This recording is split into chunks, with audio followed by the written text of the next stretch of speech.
बिस्मिल्लाहिर्रहमानिर्रहीम। अस्सलाम वालेकुम। आज मैं आपके साथ बहुत ही यूनिक किस्म की इन्फॉर्मेशन फंगल इन्फेक्शन को ट्रीट करने के लिए, इलाज करने के लिए, ख़त्म करने के लिए कि इस्तेमाल कराई जाने वाली क्रीम लेकर आया हूँ, जिसको आलाफीन के नाम से जाना जाता है। आलाफीन एक ब्रांड का नाम है। इसके अंदर जो दवाई मौजूद होती है उसको टर्बिनाफीन के नाम से जाना जाता है। फंगल इन्फेक्शन, दाद, ददरी या उल्ली, मुख्तलिफ ज़बान में इसको मुख्तलिफ नामों से याद किया जाता है। खुदा न खास्ता आपकी फ़ैमिली के अंदर, आपके अहल के अंदर किसी को भी अगर फंगल इन्फेक्शन हो जाता है तो एक ऐसा मर्ज़ है, इससे जल्दी जान नहीं छूटती। और ये जब किसी इंसान को हो जाता है तो जल्दी जान नहीं छोड़ता। ये काबिल इलाज मर्ज़ है, लेकिन अमर इस बात की होती है, ज़रूरत इस बात की होती है कि हमारे माशरे के अंदर बहुत से लोग इसका इलाज अधूरा करते हैं, जिसकी वजह से यह बीमारी चंद दिन तो ख़त्म हो जाती है, दोबारा हो जाती है। आज मैं आपको आलाफीन को इस्तेमाल करने का सही तरीका बताऊंगा कि आप इसको किस तरह से इस्तेमाल करके दाद से, ददरी से, चंबल से निजात हासिल कर सकते हैं। आलाफीन, जैसा कि मैंने पहले बताया, कि टर्बिनाफीन ग्रुप से ताल्लुक़ रखने वाली दवाई है। टर्बिनाफीन एक एंटी फंगल मेडिसिन है जो फंगस को ख़त्म करने के लिए, दाद ददरी को ख़त्म करने के लिए, चंबल को ख़त्म करने के लिए इस्तेमाल कराई जाती है।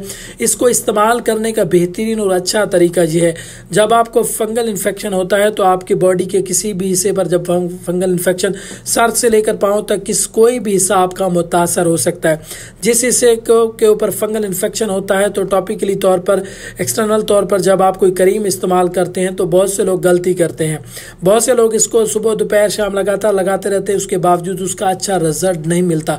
सबसे पहले आपको करना क्या है, सबसे पहले आपने मुतासरा हिस्से को, मुतासरा जगह को, जहाँ पे इन्फेक्शन होता है, उसको अच्छी तरह से वाश कर लेना है। अगर आप नहा धो लें तो सबसे बेहतर है।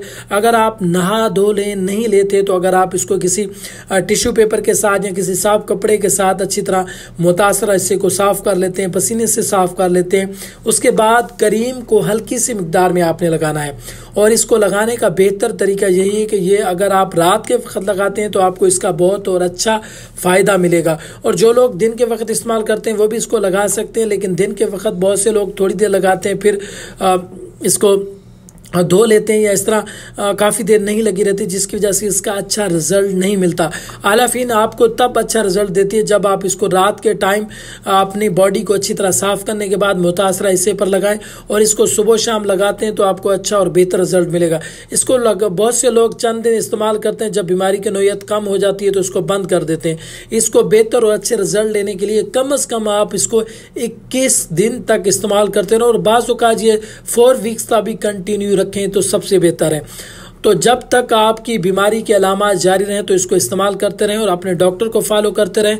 अगर इसको इस्तेमाल करने के बावजूद आपकी बीमारी में, आपकी तकलीफ में कमी नहीं आ रही तो आपको अपने डॉक्टर को इलाज करवाने की ज़रूरत है, फॉलोअप करवाने की ज़रूरत है। बहुत से लोग सिर्फ मेडिकेशन के तौर पर लंबा अरसा के लिए इस्तेमाल करते हैं, ऐसा नहीं करना चाहिए। अगर आपको किसी किस्म को कोई फंगल इन्फेक्शन है तो इसको दवाई इस्तेमाल करने से पहले अपने करीबी डॉक्टर से ज़रूर रजू करें। उम्मीद करता हूँ कि आज की इस न्यू वीडियो से आपने कुछ कुछ नया जरूर सीखा होगा। इंशाल्लाह नेक्स्ट वीडियो में एक अच्छी मालूमाती वीडियो के साथ मुलाकात होगी। अल्लाह ने के बान।